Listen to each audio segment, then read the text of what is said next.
Merci d'être avec nous sur les antennes de Twi TV et Watt FM, la radio urbaine. Vous êtes à votre émission d'analyse et de décryptage. Première convocation de la semaine du tribunal de l'actualité. Je suis Adam Khaled Ouedraogo. Mesdames, Messieurs, bonjour. Bonjour également, Messieurs les juges. Bena Bougma, bonjour. Oui, bonjour, Président Ouedraogo. Bonjour, Juge Vaha. Bonjour, Madame, Messieurs. Bonjour, Juge Bougma. Bonjour, Président. Bonjour, auditeurs et téléspectateurs. Alors, vous le savez, la Constitution du Burkina Faso dispose à son article 63 que dans les 30 jours qui suivent sa nomination, le Premier ministre doit faire une déclaration de politique générale devant l'Assemblée nationale. Cette déclaration est suivie des débats et donne lieu à un vote. L'adoption de cette déclaration vaut investiture. La tradition a été respectée jeudi dernier. Un acte fort et majeur que nous allons analyser sur ce plateau. Mais avant, nous allons permettre aux juges de donner leurs avant-propos. Mais c'est après cette virgule.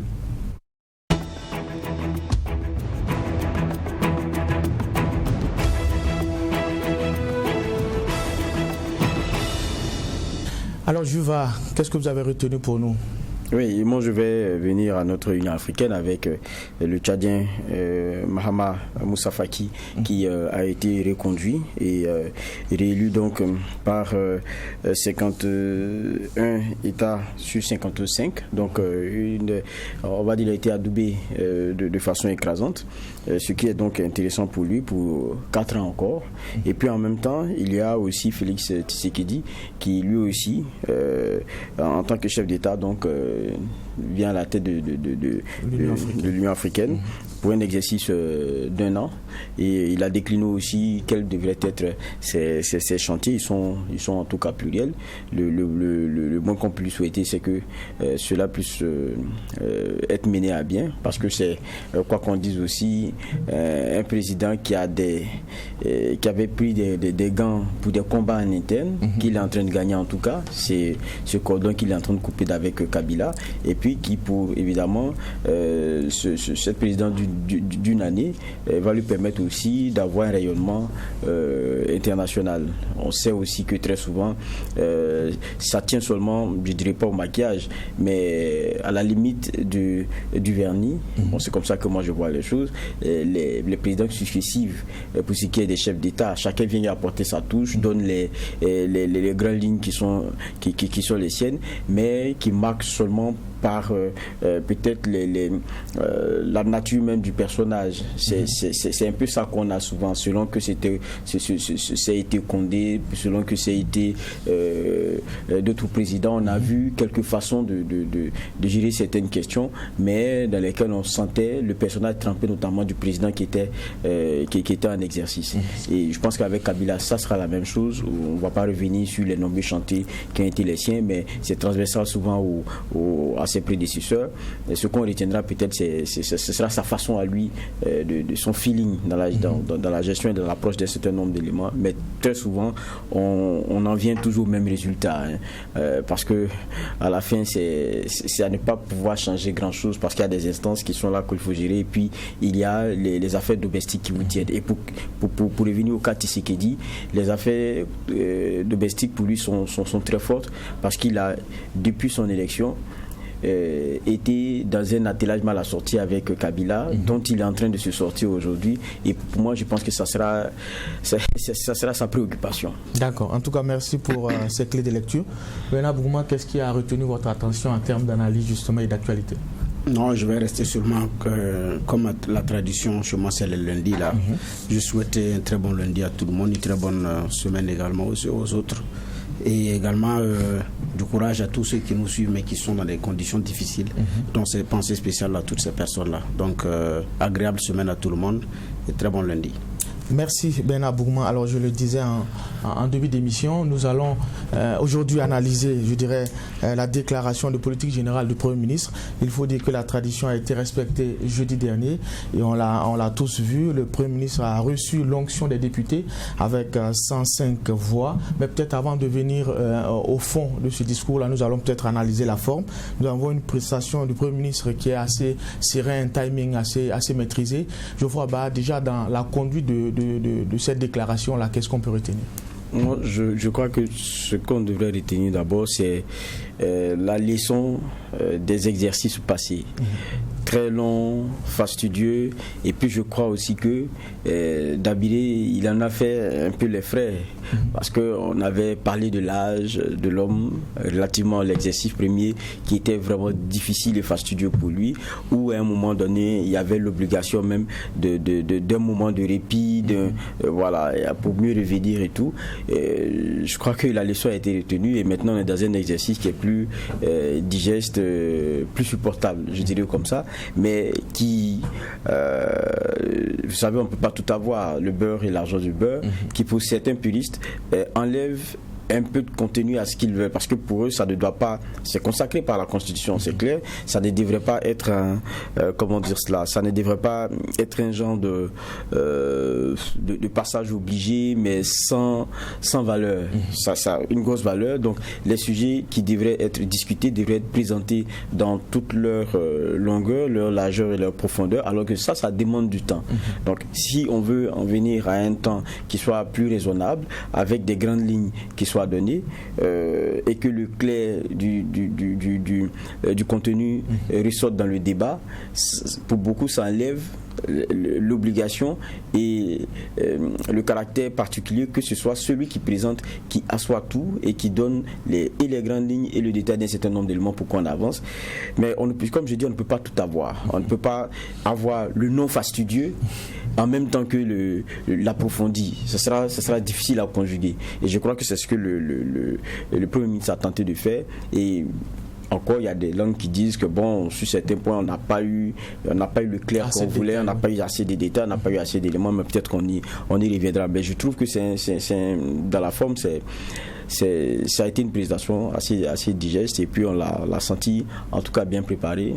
Pas fatigué comme on l'avait vu pour une première fois, et voilà. Alors Bernard Bourgman, c'est vrai, Geoffroy l'a dit, quand on regarde un peu le rendu de cette allocution là, on est face à un dilemme, comment justement à la fois avoir une déclaration qui ne dure pas, qui ne tire pas en longueur, mais en même temps avoir assez de contenu pour avoir une claire vision de ce que le Premier ministre veut imprimer comme marque, comme démarche.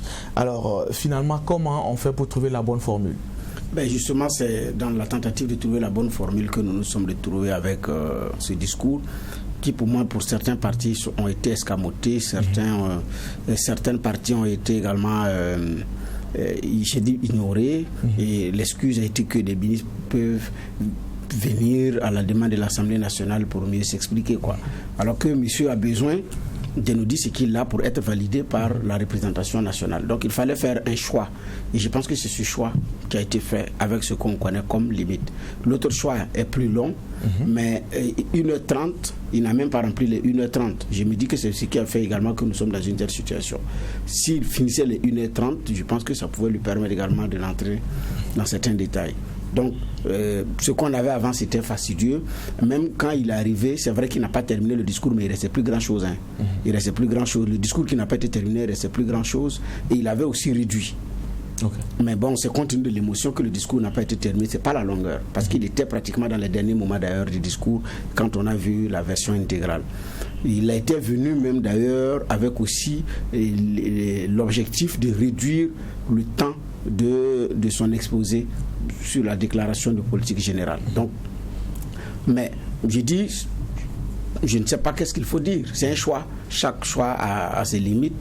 Se faire écouter pendant des heures, au moment où certains dorment, des députés qui dorment, même ceux qui sont dans leur salon vous suivent décrochent avant de revenir, et c'est ceux réellement qui ont un intérêt particulier à avoir, soit des hommes politiques ou bien des hommes de médias qui sont obligés d'être calés pendant tout ce temps-là pour pouvoir faire ce travail.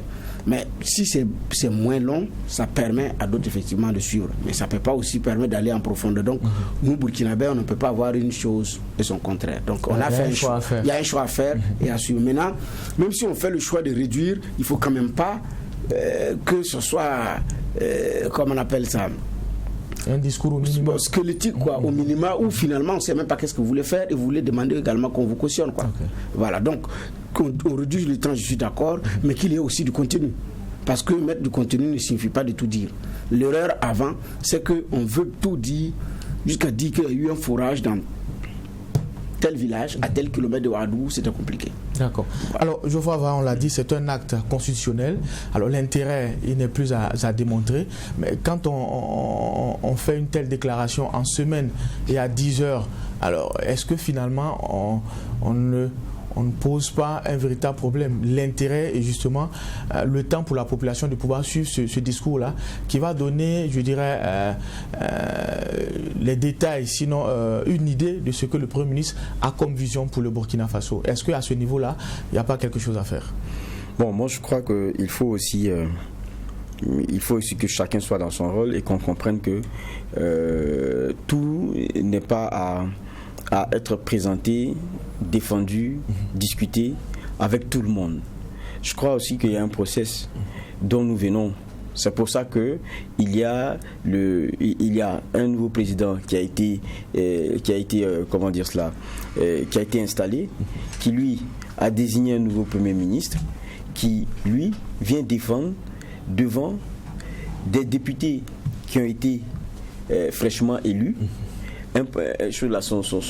Sa politique générale qui vient défendre cela. Je dis cela pourquoi? Vous posez le problème de l'arrimage peut-être avec un temps où la majeure partie des Burkinabés soit libre et qu'ils puissent vraiment y assister. Mais la majeure partie de ces Burkinabés-là, ou bien les Burkinabés de façon générale, ils ont désigné ceux qui doivent entendre, notamment le Premier ministre. Donc, ceux qu'ils ont désignés, c'est qui? C'est les députés. Et les députés, c'est leur travail que de rester dans cet hémicycle-là et d'écouter, selon l'obligation constitutionnelle, le Premier ministre qui viendra devant eux défendre sa politique générale. Donc, c'est à eux que revient de voter en définitive pour ou contre le contenu qu'ils ont eu à entendre.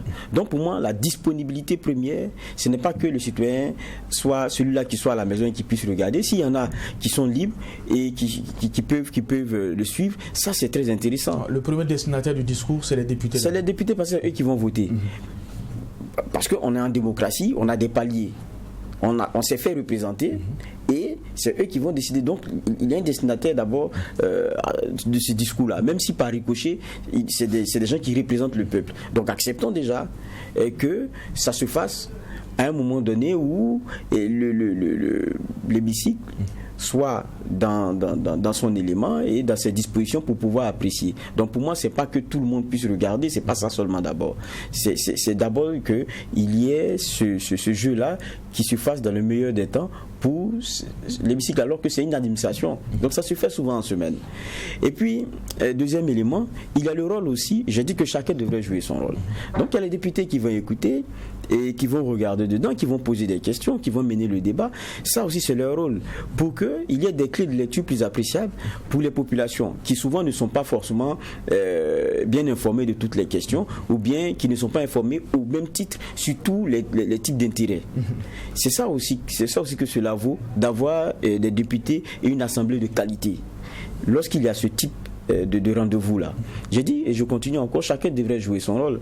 C'est que quand tout cela est fait, il y a nous aussi, journalistes que nous sommes, qui devront aussi répercuter tous les travaux qui ont été faits, ce qui a été tenu, donner, parce que chacune des rédactions, il y a une approche particulière, c'est un genre de prisme à travers lequel le lecteur, le téléspectateur ou l'auditeur regarde, mais c'est un prisme qui est celui d'une rédaction et sa façon de voir un certain nombre d'éléments. Donc il doit faire ce travail-là aussi. Sur ce même rendez-vous-là, partager sa lecture, partager d'abord rapporter ce qui est fait, donc permettre à la plus grande masse de pouvoir comprendre ce qui s'est passé, qu'est-ce qui a été dit, comment est-ce que les débats ont été menés, et puis sur certains points, si décryptage devrait y avoir, qu'ils puissent le faire. Et ça aussi, c'est notre rôle. Donc je dis, à chaque niveau, il doit avoir un genre de rôle à jouer. Maintenant, pour le citoyen lambda, qui à la fin est le destinataire final de tout cela, lui il va apprécier. Et puis il regardera aussi comment se comporte son député, celui qui l'a désigné pour le représenter à l'Assemblée nationale. Si pendant tout le discours, le gars il a passé son temps à jouer sur sa tablette, à lire les journaux, ou bien à dormir, à somnoler par intermittence, il comprendra que ce monsieur-là, c'est qu'il est venu nous promettre la manchette, c'est pour aller s'asseoir là-bas et puis dormir. D'accord. Alors c'est vrai, on l'a dit, on a parlé un peu de ce caractère un peu condensé du discours, mais on a pu retenir quand même quelques annonces fortes du Premier ministre. Il y a le report des municipales, le redécoupage du territoire, il y a aussi la relecture de la réforme agraire, il y a l'institution d'une journée de la cohésion sociale. Voici quelques éléments que j'ai cités. Alors Bernard Bouma, dans le fond, qu'est-ce que vous avez retenu, en tout cas dans le discours du Premier ministre, comme annonce forte? Dans le fond, c'est d'ailleurs la partie administration du territoire et cohésion sociale qui a donné beaucoup plus de contenu sur ce discours. J'insiste. Sur le reste, c'est parfois une phrase dans un domaine et puis on passe à autre chose. L'autre aspect important que j'ai retenu, c'est au niveau de l'éducation, où il a parlé de la révision des curricula. Et là aussi, ça ne date même pas d'aujourd'hui. Ce n'est pas la première fois qu'on entend que ça va être révisé pour que ce soit conforme. Mais on nous enseigne toujours la Première Guerre mondiale, mais on ne nous enseigne pas la révolte du Bani-Volta. Donc ça n'a pas changé. Donc ce n'est pas la première fois que nous entendons cela. On espère que cette fois-ci, ça va être la bonne. Mais en ce qui concerne effectivement ce qui a été, je dirais, le substantiel, c'est le découpage qui est annoncé, la révision le nouveau code général des collectivités, le report naturellement des municipales, et puis plus de responsabilités aux arrondissements. Donc les arrondissements aujourd'hui, ça fonctionne comme un maire central, donc comme un monsieur à plusieurs femmes, quoi. Donc qui on dit moins donc qui fait le budget et puis qui est réparti. Et puis bon, voilà, et puis d'un point de vue de développement, les arrondissements n'ont pas les mêmes niveaux. C'est vrai que les arrondissements n'ont pas les mêmes situations géographiques. Parce que la situation géographique de certains arrondissements leur donne de l'avantage et une longueur d'avance par rapport aux autres arrondissements qui sont de nouveaux arrondissements où tout est à faire en termes de choses, quoi, de priorités. Voilà. Maintenant, mais même là, il y a beaucoup qui souffrent. Donc, donner plus de responsabilités, parce que quand on parle de démocratie de proximité, de démocratie à la base, c'est réellement au niveau de la décentralisation. Et l'arrondissement, c'est effectivement, de ces symboles forts-là, où je peux être capable de juger mon maire à travers la qualité du service qu'il va rendre, à travers la qualité du leadership qu'il va exercer à la tête de l'arrondissement, à travers sa capacité de mobilisation de ressources pour l'arrondissement, à travers sa capacité de donner un visage qui est bien à mon arrondissement. Et là, aujourd'hui, je ne peux pas l'évaluer. N'importe quel kidam se lève, il se fait élire maire d'arrondissement et puis il tourne. Alors que, puisqu'on permet aux partis politiques, c'est pourquoi j'ai dit, Dieu merci, espérons, pour une fois, je vais voter les municipales. Quand je dis ça, les gens se plaignent, mais moi, je ne vote pas aux municipales. Parce que mon vote final ne compte pas. C'est vrai que c'est un choix démocratique, mais moi, je fais le choix libre de ne pas voter aux municipales. Et ça, je le dis à qui veut l'entendre. Mon choix final ne compte pas. Quand je lis un député, c'est lui. Je connais, je vois sa photo, je sais qu'il est candidat. Quand je vote pour le président de la République, c'est lui. Mais quand je vote pour le maire, je vote d'abord pour les conseillers d'un parti politique. Que je ne connais même pas bien, qui vont aller s'asseoir et lire quelqu'un qui n'a rien à voir avec une mairie, qui ne peut même pas faire quoi que ce soit. Mais c'est le dictat du parti et moi je suis obligé d'accepter. Et mieux, certains d'ailleurs, tu pars, tu les lis, ils partent vendre sa voix pour achever sa villa ou acheter sa voiture. Donc, je ne peux pas. Dans ces conditions, pour les municipales, Bernard Boukma, je ne vote pas. Mon vote final ne compte pas. Donc je fais partie de ceux qui plaident pour que ce soit le suffrage universel direct. C'est vrai que ça ne règle pas tous les problèmes, mais ça permet que je puisse évaluer et changer ma voix, dire prochainement, ça ne va pas être lui. Mais tel parti envoie quelqu'un, Vous changez, même si vous changez, on vous envoie encore une autre personne qui ne fera pas mieux. Donc, ça, je ne suis pas... Ça, c'est moi, en tout cas, moi, c'est mon argument, je le défends. Et donc, pour aller au suffrage universel direct, ils sont obligés effectivement d'adopter le nouveau code général des collectivités pour intégrer ces éléments-là. Cette nouvelle donne. Ouais, et même mieux, la Constitution, ça va jusqu'à ce niveau par rapport aux élections. Donc, il nous faut le référendum pour certains aspects. Et on avait pensé qu'on allait avoir les municipales de cette année et que la nouvelle mécanique va s'enclencher après. Mais tout porte à croire qu'ils vont parfaire la machine avant d'aller. C'est ce qui est donné de voir. Donc plus de responsabilités au niveau des arrondissements et donner, et comme on appelle ça, le nouveau découpage. Et ce qui est aussi annoncé, c'est le Premier ministre, ce n'est pas la fonction publique territoriale. La loi de programmation territoriale, j'attends de voir réellement ce que ça... En termes de contenu, voilà, à quoi ça va? Ça va faciliter le retour des déplacés internes dans leur localité, donc on attend ça effectivement pour voir. Mais j'ai dit la substance, c'est au niveau du ministère de l'administration territoriale. Donc beaucoup de mesures effectivement qui sont annoncées et on attend de voir à l'arrivée. Voilà. Et puis, pour le découpage, je crois que l'affaire était bouclée en 2013. Nous, c'était la bataille pour l'article 37, et après, on a eu une insurrection, une transition, et puis bon, et le premier mandat du président Kaboré, il avait naturellement mis de côté, il a remis au bout du jour, c'était bouclé. Les nouvelles provinces, les nouvelles communes, les nouveaux villages, les nouveaux départements, il y avait tout ça qui était connu. Maintenant, il nous reste à régler quelque chose. Le doublon préfet-maire, là. Gouverneur, président du conseil régional, il nous faut régler ça. Bon, jusqu'à présent, on nous a fait comprendre que voici la décentralisation et voici la déconcentration. C'est bon, il faut aller, ça peut aller. Mais c'est que quand on regarde dans la pratique, bon, voilà, demander à un enfant aujourd'hui qui est le préfet de telle localité, c'est pas évident. Parce qu'ils ont travaillé d'abord à diminuer Ici, quand on parle d'un préfet, il n'y a aucun respect. Nous avons travaillé à écorner l'image d'un préfet. Et les Burkinabés ont réussi cette prouesse-là, à tel enseigne qu'un préfet, ça n'a pas, comment on appelle ça, tout le respect, la respectabilité, l'aura et tout, que l'image du préfet, nous, on a galvaudé ça. Allez-y ailleurs, parlez du préfet, attention. Je ne parle pas de sous-préfet, le préfet. Mais ailleurs, quand vous avez une cérémonie, puis c'est le sous-préfet qui vient, vous êtes content. Mais ici, déjà, le préfet. Mais bon. Mais on l'a maintenu. Malgré tout, on l'a maintenu. Il y a une cohabitation qui est là. Mais est-ce que ça va être tranché avec les nouvelles dispositions ou bien ils vont rester? Voilà, ça c'est une question à poser. Parce que même le président du conseil régional, celui qui doit représenter le conseil de toute la région, ce sont les conseillers municipaux également qui l'élisent. Il ne bat pas campagne pour être élu président du conseil régional avec un programme de développement de la région en main. Avec la capacité de mobilisation de ressources, il n'a pas ça, il ne vient pas avec. C'est après, les communes envoient des conseillers municipaux qui vont aller s'asseoir et puis trouver un monsieur ou une dame on va appeler président du conseil régional ou présidente du conseil régional et puis on passe à autre chose. Sa capacité à faire développer la région, à faire émerger la région, à donner des projets structurels et des infrastructures structurelles, on ne l'a pas. On ne l'a pas. Il court gauche-droite et puis bon, le mandat est fini. Et puis qui le connaît? Au niveau région, ils sont rares. Les présidents de conseil régionaux, les populations ne les connaissent pas.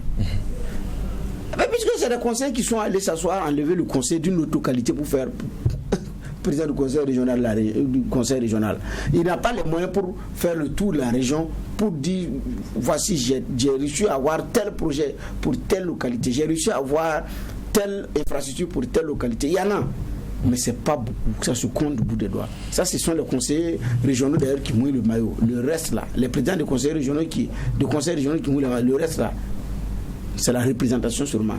qu'ils font. D'accord. Alors, je vois beaucoup estiment qu'ils sont restés sur leur faim parce qu'on attendait à avoir, je dirais, des annonces, notamment ce qui va être fait en termes d'investissement pour relancer la machine économique éprouvée par la situation, le contexte sécuritaire. Mais on a comme l'impression qu'on va vers un mandat de réforme. On annonce beaucoup de réformes. On a parlé un peu au niveau du dessin qui va être fait au niveau de l'administration, le redécoupage.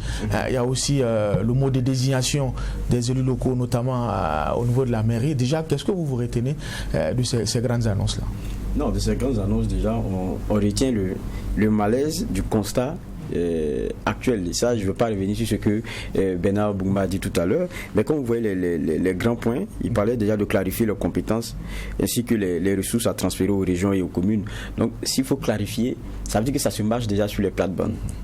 Donc, et quand c'est comme ça, c'est bien qu'on soit dans un souci non comment dire cela, de concentration, mais de déléguer. Donc, quand on est dans ce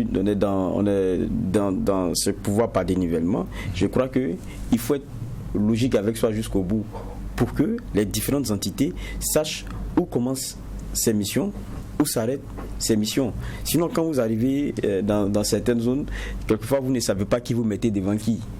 Parce que quelquefois celui qui paraît être le plus puissant dans la nature et dans la hiérarchie de l'administration ne devrait pas l'être. Et on est face à ce genre de situation-là. C'est bon qu'on parle de la clarification. Et lorsqu'il vous parlez de réforme, on se rend compte que il y a un constat de ce que, pas qu'il y ait des choses à revoir forcément, mais quand quelqu'un dit qu'il faut clarifier, ça veut dire que les dispositions existent déjà, mais sûrement que les uns et les autres ne comprennent pas. Parce que c'est de ça qu'il s'agit. Clarifier les compétences ainsi que les ressources à transférer aux régions et aux communes, clarifier le statut des départements et des villages afin de préciser et renforcer leur rôle, et puis réformer les communes à statut particulier pour donner. Donc la réforme vient à un certain niveau, mais pour certains points, il s'agit de clarification. Donc, mais je pense qu'on tire les leçons de constat. Et pour moi, déjà ça, c'est déjà important. Mais il y a un point que Bernard ressortait qui pour moi est très fort, c'est que quand on va à des consultations, c'est à la fin pour désigner, de notre entendement, celui qui va gérer. Maintenant, quand vous désignez ceux qui vont aller désigner, quelquefois ça devient un peu compliqué. On a vu comment est-ce que dans certaines communes, les blocages se sont faits. Et les conseils deviennent comme des grands électeurs. Voilà, c'est comment les blocages se sont faits. Ils viennent et puis ça devient des bagarres de chiffonniers. On met la commune sous un mode de gestion qui n'est pas celui que vous aviez voulu au début. Donc, vous verrez que les partenaires traditionnels que vous avez ont du mal à travailler avec ce genre de gestion qui sont un peu imposés du fait d'une situation d'incompréhension entre les acteurs. Et ça devient très compliqué.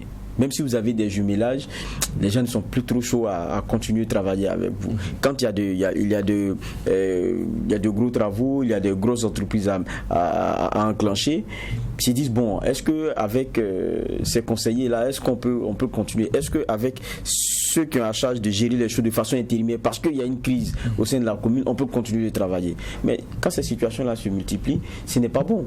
Et le problème, c'est que quand on veut aller au fond, peut-être que le Premier ministre en parle, c'est vrai, mais au fond, quand vous regardez, ceux qui sont un peu, comment dire cela, je dirais pas forcément coupables, mais qui sont presque complices de la situation, c'est les partis politiques, les mêmes qui sont représentés à l'Assemblée nationale. C'est ça qui est intéressant. Les députés qui doivent se prononcer, à qui on propose tout, on a proposé tout jeudi, c'est eux aussi qui, à travers les partis dont ils sont issus, font ce jeu-là. On arrive, et puis après, c'est des jeux d'intérêt, et puis c'est des jeux de mots d'ordre.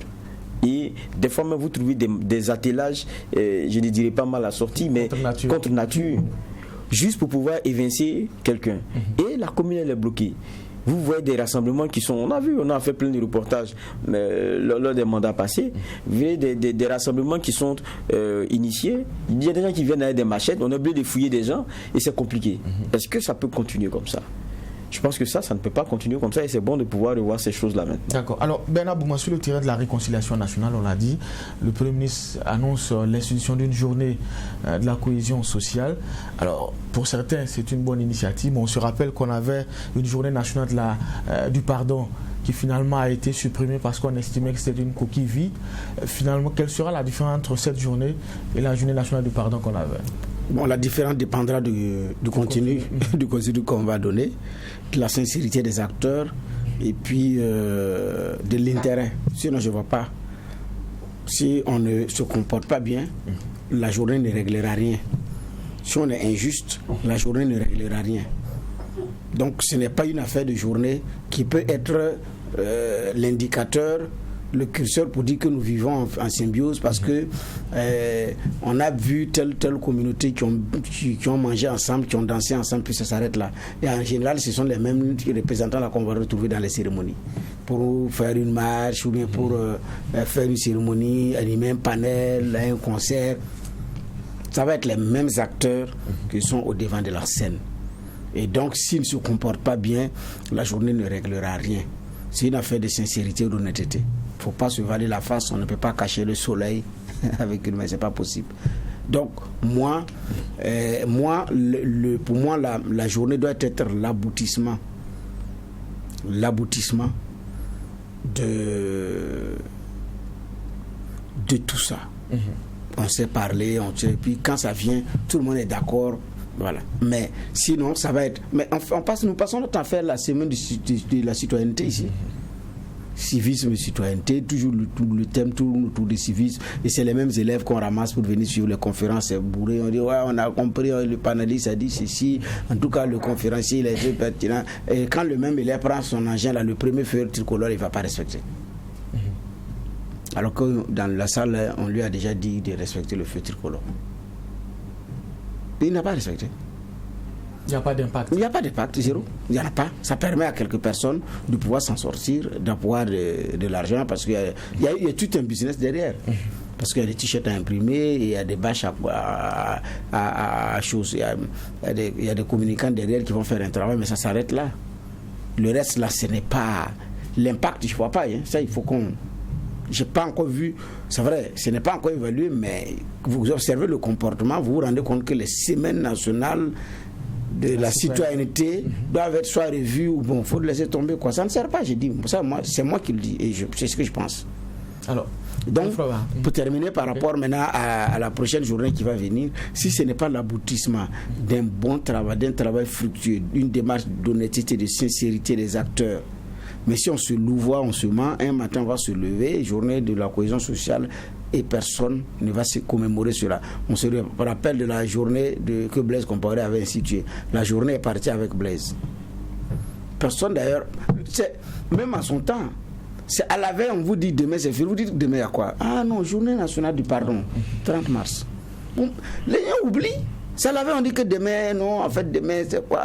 Demain il y a quoi? Ah, mais quand l'insurrection est venue, c'est fini. Ça a commencé par journée de réconciliation, après quoi, de promotion des droits humains. Il y a même un rond-point dédié aux droits humains. Là, ça a été inauguré en la faveur d'une de ces journées. Mais ça s'est arrêté là, c'est fini là.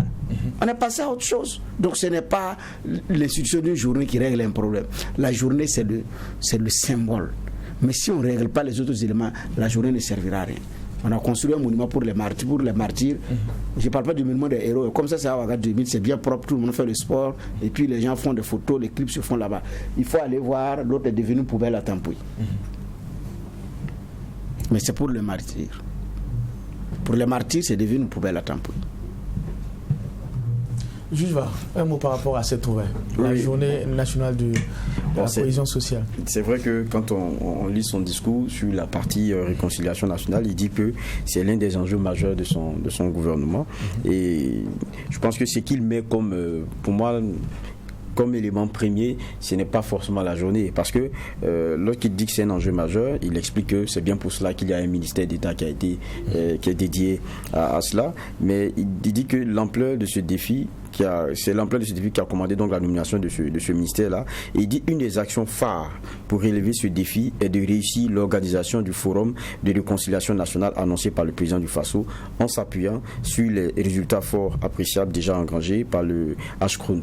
Donc c'est d'abord le forum. Un forum, c'est se parler, c'est dégager des grandes lignes sur comment est-ce qu'on entrevoit se réconcilier, comment on pense cette réconciliation et puis qu'est-ce qu'il faut mettre de façon concrète. Donc ça, c'est pour moi déjà plus important que le symbole d'une journée. Parce que, d'avoir écouté son discours, c'est après qu'il parle de cette journée. En outre, le gouvernement va parachever l'élaboration de sa stratégie nationale. Je sais pas, je retrouve là où il a parlé de la journée. C'est que là, il parle de la journée, mais le mot symbolique est utilisé pour parler de cette journée. Ça veut dire que quand on est dans le symbole, ce qu'on veut donner, c'est l'acte fort qui rappelle quelque chose. Mais ce n'est pas la stratégie, le symbole. Non. Le symbole plutôt, c'est quelque chose qui représente et qui incarne une vision, qui incarne quelque chose vers lequel vous voulez aller. Donc peut-être cette journée-là, c'est ce que ça donnera. C'est-à-dire c'est le gros symbole qu'on aura avec certains gestes, certains actes forts. Mais vous savez, c'est une journée. Hein. C'est qu'on ne réussit pas une vie, on ne le réussit pas en une journée. Ça c'est clair. Alors que la question des réconciliations nationales, c'est une vie de tous les jours. C'est une façon de se comporter. C'est un travail au quotidien. C'est une façon d'être dans la non-stigmatisation, dans la compréhension, dans l'acceptation, dans le vivre ensemble. Et ça, c'est un comportement. Et un comportement, il n'est pas décrété un jour. Parce que ce n'est pas un habit qu'on met et puis après on enlève.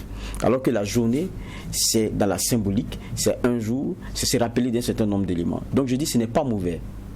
Mais on ne doit pas être dans ce qu'on aime ici, le vernis. Quand vous grattez, vous voyez que le vernis qu'on vous a donné, ma foi, c'est du pourri. Non, il ne faudrait pas qu'on soit dedans. C'est pour ça que la réflexion qui devrait être en amont sur comment est-ce qu'on se réconcilie, qu'est-ce qu'on doit mettre dedans, quelle est la dynamique, quelle est la stratégie, c'est ça qui sera le plus important. Je pense que c'est ça le débat de fond.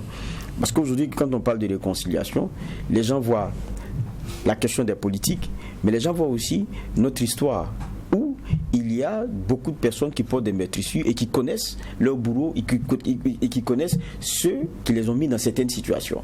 Donc pour pardonner pour elles, il faut réparation. Pour pardonner pour ces personnes-là, il faut qu'il y ait la responsabilité qui soit fixée. Par qui? Par la justice. Donc ça, c'est des débats de fond qui doivent être menés. Je pense que ce forum-là doit pouvoir nous permettre d'arriver à se dire après, réconciliation, oui, réconciliation, mais vous voulez quoi au juste? Qu'est-ce que vous mettez dedans?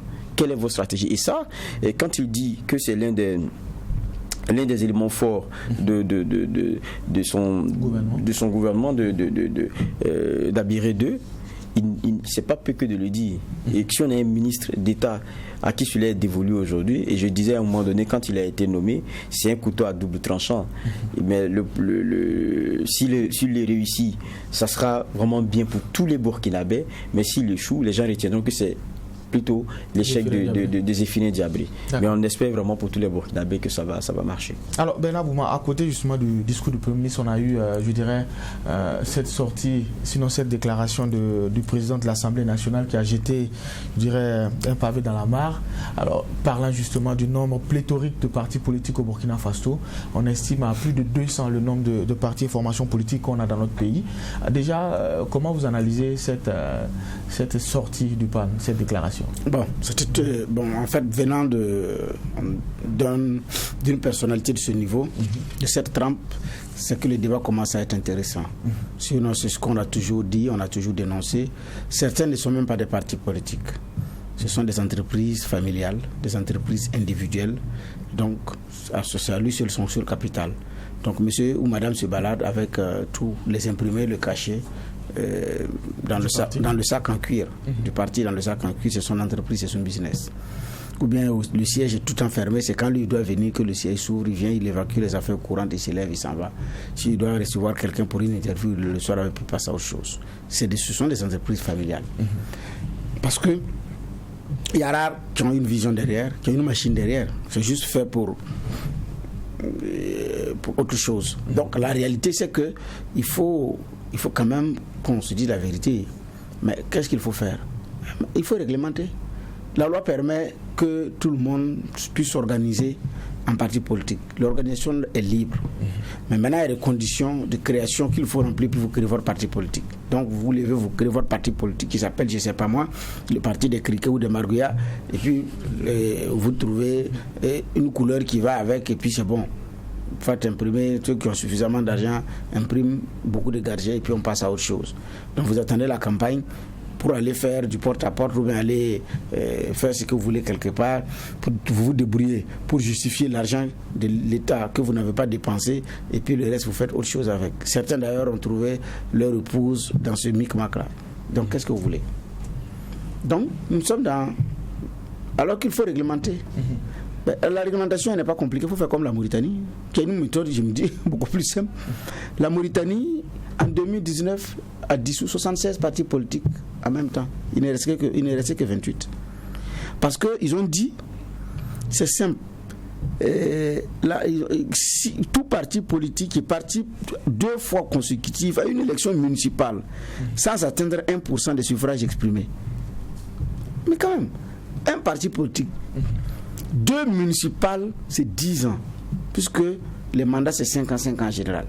Si c'est 5 ans, ça fait 10 ans. En 10 ans d'existence, vous avez participé à 2 municipales. Vous n'avez pas eu 1%. Donc vous n'avez même pas un conseiller. Je ne parle pas d'une mairie. Ce parti n'a pas sa raison d'être. 2 fois, il y a un problème. Donc il faut, ça peut permettre que les uns et les autres se mettent au sérieux. Si vous n'avez pas suffisamment de ressources, mais vous pensez que vous partagez la même idéologie, les mêmes valeurs, pour vous mettre ensemble, pour avancer. Mais si on veut se comporter comme Oufou Boye l'a dit, chacun veut être tête de rat que d'éléphant, c'est dans cette situation que nous allons le trouver. Et donc la Mauritanie, c'était en 2019, a tapé 76 partis politiques ont été dissous le même jour. Il n'est resté que 28. L'Assemblée nationale au Burkina en a combien? Je crois qu'on a 15, non? 15 partis politiques seulement qui siègent à l'Assemblée nationale. Pour 127 députés. Dans la dernière législature, je crois qu'ils étaient à 14. Mais il y a quel problème? Mais les mêmes vont revenir encore aux prochaines échéances. C'est beaucoup de bruit, ça chauffe la République pour rien. Les municipales arrivent, ça chauffe la République pour rien. Les législatifs, c'est pareil, ça chauffe la République pour rien. Vous subventionnez des gens qui ne vont pas faire un travail d'abord, qui vont trouver le moyen de justifier. D'autres même ne vont même pas se justifier. J'ai fait un avant-propos des partis politiques qui n'avaient pas accepté de justifier leurs dépenses. Qu'est-ce que vous voulez? Donc moi je pense pour la réglementation, à défaut de faire comme la Mauritanie, parce que la Mauritanie c'est un cas aussi à part, c'est un pays qui s'est organisé comme il peut. Nous pouvons aussi trouver les voies et moyens durcir les conditions, pas forcément de création, mais d'existence des partis politiques. Il y a déjà une loi qui est là, qui a des insuffisances, parmi lesquelles il faut tenir régulièrement les instances, parmi lesquelles il faut avoir forcément un bureau qui fonctionne. Tout ça, ça fait partie des conditions, mais qui respectent ça? Donc, on a vu des partis qui n'ont pas tenu les instances, ont été suspendus, et puis ils ont passé le temps à faire le plateau des émissions pour dénoncer une mesure injuste, pour une mesure qu'ils ont qualifiée d'injuste, une mesure qui vise à écarter des concurrents sérieux. Monsieur, vous n'êtes même pas conseiller municipal. En quoi vous êtes un concurrent sérieux? Vous n'êtes même pas un conseiller municipal. Dans votre secteur, vous ne connaissez même pas. Mais monsieur se promène. Donc, on a ces partis-là qui n'ont d'existence que le président et les plateaux d'émission. Il ne peut même pas réunir 500 personnes. Je ne parle pas de... Si il dit 100 personnes, on va dire que bon, c'est trop... Il ne peut même pas réunir 500 personnes. Donc il y a un problème. Donc il faut réglementer ça. Juge Bernard l'a dit, il faut réglementer, il faut toiletter. Mais comment on le fait en même temps sans porter atteinte à la démocratie, à la liberté?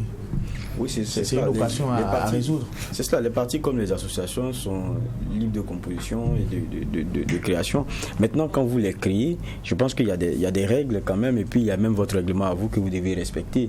Cela, il va même de votre crédibilité. Vous vous rappelez qu'en août 2016, il y avait près de 42 partis politiques qui ne respectaient pas les règles, qui pendant au moins 2 ans n'avaient même pas tenu les instances, c'est-à-dire pas de congrès, pas d'assemblée générale. Ils sont là et ça circule. Bernard Bougouma dit que ça tient dans un sac.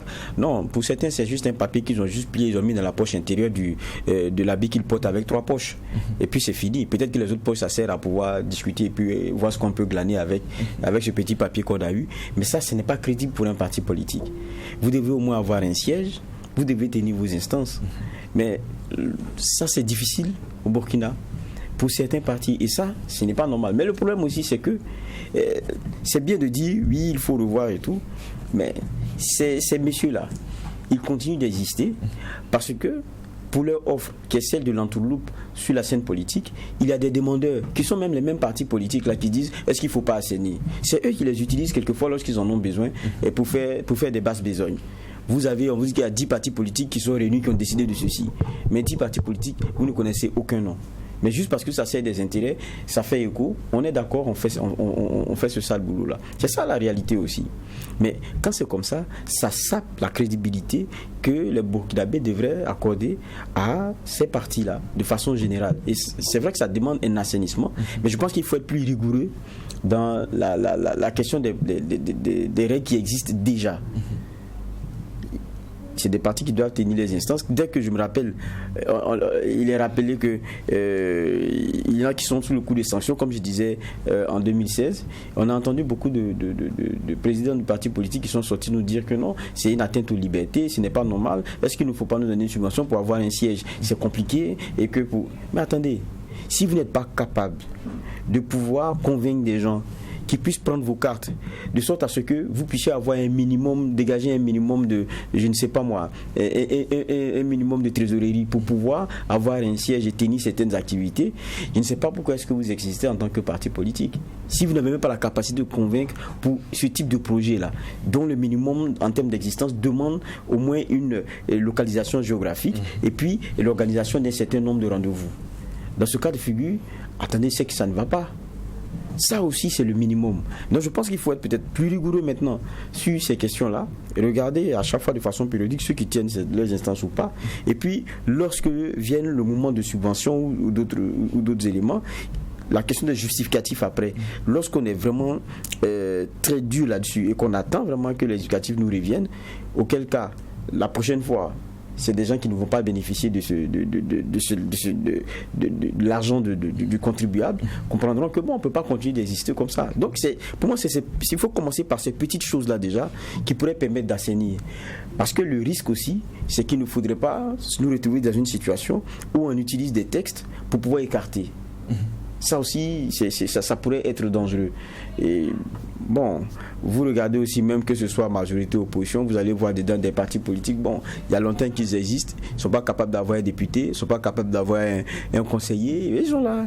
Mais vous les voyez écumer les plateaux, c'est eux qui crient plus fort que les autres. Alors, et qui donnent la leçon. Certains estiment que la meilleure réponse à cette situation, c'est couper les vivres à ces partis politiques, mettre fin à la subvention. Ceux qui ne peuvent pas et qui n'ont pas les moyens de survivre, mourront de belles morts. Qu'est-ce que vous pensez justement de... Non, avec ou sans subvention, c'est pas parce qu'ils gagnent les subventions qu'ils vivent. Hein. Non, ce n'est pas ça. La subvention, c'est vrai, mais ce n'est pas tous les partis qui bénéficient. Il y en a qui bénéficient en hors campagne, qui justifient du mal qui en ont. D'autres ne bénéficient pas. C'est pendant la campagne qu'il y a quand même un minimum d'accompagnement. Et c'est ça. C'est là où le bas blesse. Donc, parce que ici, quand on parle d'assainissement, ouais, apporter atteinte à la liberté. Maintenant, mais la subvention, président, quand la présidentielle a été lancée, en émission, nous avons reçu les représentants des partis politiques. La première bagarre contre le pouvoir en place, c'est que l'argent de la subvention est arrivé en retard.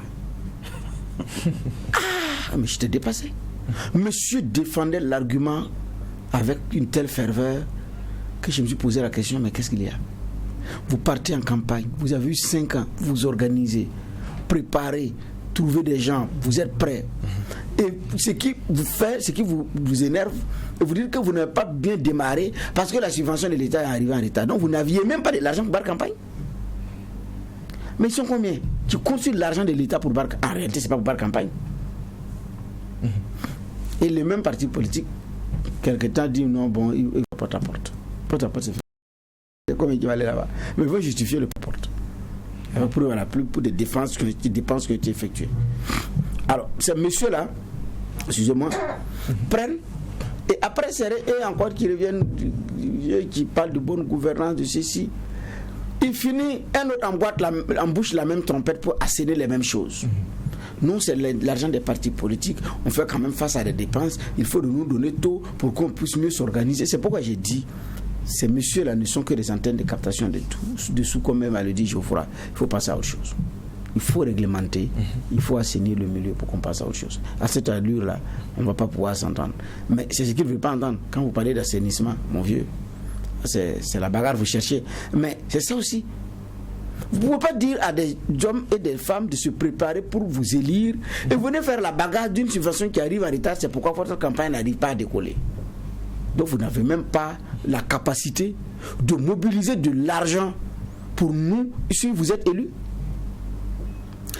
Ailleurs, la capacité de mobilisation de sous pour votre campagne fait partie également du test de votre capacité à pouvoir mobiliser des ressources. Je ne parle pas de ressources extérieures, même intérieures. Mais si on ne l'a pas, vous avez des gens qui tendent toujours la main. Donc s'il est élu, il va également tendre encore la main de l'autre côté. Parce qu'il a tendu la main pour être élu. Il n'a même pas été capable de mettre avec intelligence comment est-ce que je peux faire pour rentrer là. Non, ce n'est pas son problème. L'État donne de l'argent et puis le financement de l'État, voilà. Mais quand certains partis politiques se sont parlé, les militants n'ont même pas su que M. a pris de l'argent, c'est fini, c'est passé à autre chose. Donc, alors, la réalité, il faut qu'on ait le courage politique de se dire que ça ne va pas. Mais comme le PAN lui-même commence à aborder le sujet, je pense qu'on est sur une bonne voie. Moi, je crois aussi que le problème de fond, c'est que la logique voudrait qu'un parti politique ait une offre dont le destinataire, c'est le citoyen de façon générale, qui devrait adhérer à cette offre-là et faire le choix de l'accompagner, d'y militer et de le suivre pour que, à un moment donné, il puisse accéder au pouvoir décisionnel. C'est ça la logique. Mais le problème, c'est qu'on ne crée pas les partis politiques ici forcément, pour ceux qui ne sont pas sérieux, je vais dire, pour le destinataire final qui est le citoyen. Le gars, quand il le crée, c'est pour faire ses calculs. Si je suis avec lui là, je m'allie avec lui, demain je vais gagner un peu. Si je suis avec lui, c'est-à-dire qu'il crée son parti, ce n'est pas pour aller convaincre, c'est pas pour nous, hein. Non, oubliez ça. Surtout pour les jeux des alliances. Non, c'est pour les jeux des alliances, c'est pas pour nous qu'il crée. Quand lui, il a créé sa chose là, c'est comment il peut monnayer. Et vous le voyez en train d'arpenter les hameaux là, dépenser son argent dedans. Non, lui, c'est pas pour ça qu'il a créé son affaire, hein. Non, c'est son affaire d'ailleurs même, c'est un business. Le gars, il n'a pas créé pour une offre politique différente. Regardez, asseyez-vous avec eux, demandez ce qu'ils veulent offrir. Vous comprendrez que c'est creux. C'est ça en fait le problème. Là, très souvent, la politique, c'est devenu un genre d'échelle sociale. C'est-à-dire que quand vous militez ici, vous avez ceci, pour peu que vous ayez la chance d'avoir quelques atomes crochés avec quelqu'un, ou bien vous avec un bon parti, vous avez pu faire de bons calculs. Demain, vous passez de moto à véhicule et puis après, mais c'était le président de tel parti là, non, c'est lui.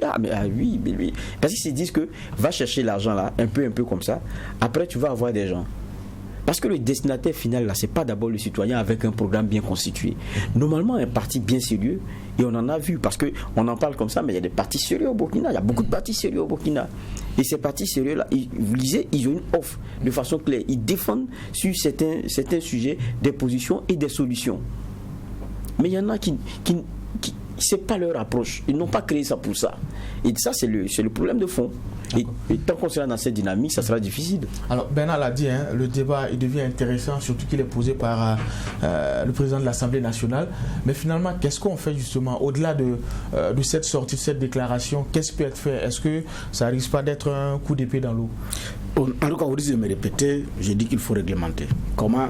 Je ne sais pas. Mais je sais qu'on sait le Burkina a des intelligences. Si elles s'accordent, si elles s'asseyent, elles peuvent trouver une bonne formule. Et je pense qu'il faut qu'on y aille. On y aille dans ce sens. Mais maintenant, est-ce que la seule sortie du PAN, ça va suffire pour faire bouger les lignes? Je ne sais pas. Mais c'est déjà bien d'y penser. Comment y remédier? Il faut fixer des choses. Dans tout domaine, vous pouvez créer.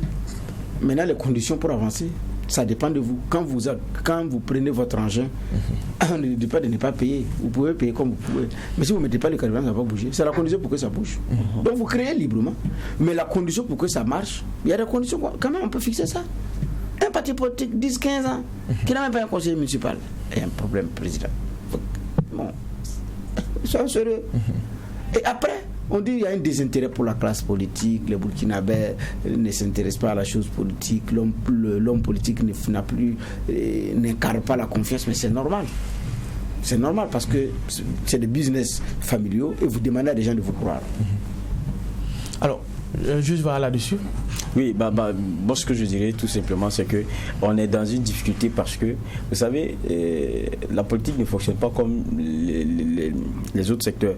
C'est vraiment différent. Vous savez, vous mourrez de votre propre mort lorsque votre offre n'a pas en face une commande. C'est naturel. Vous vendez quelque chose, vous offrez quelque chose. Si personne ne s'y intéresse, à un moment donné, vous ne pouvez plus continuer de produire cela, vous ne pouvez plus continuer d'exister, puis vous mourrez tout bêtement. Mais en politique, c'est différent. Le monsieur, même si chaque année, c'est-à-dire vous ne voyez pas le nombre de militants qui viennent, vous ne voyez pas de sièges qu'il gagne, mais ça fait 15 ans, 20 ans, le monsieur, il est là. Parce qu'aujourd'hui, suite tel débat, il y a tel parti qui cherche à avoir, au moins, à dire à un moment donné, j'ai fait point de presse, il y a 20 partis politiques qui sont derrière, il y a 15 partis politiques qui sont derrière moi. Ils existent pour ça. Pour des petites rencontres nocturnes, on se partage des petits sous, et puis le lendemain, on vient faire un point de presse pour dire qu'on est contre ceci, on est contre cela, mais on a fait ceci, on a fait cela.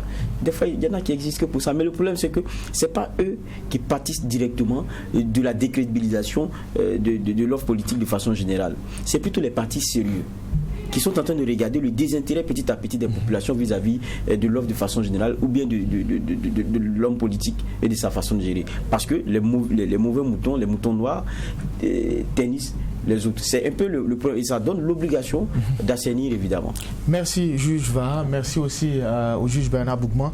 On a pu donner quelques clés de lecture. Ce qui est sûr, le débat est lancé. Nous allons le poursuivre certainement dans d'autres cadres. C'est tout pour la première convocation de la semaine. On se donne rendez-vous demain pour d'autres sujets. Excellente journée en compagnie des programmes de Truth TV et Watt FM.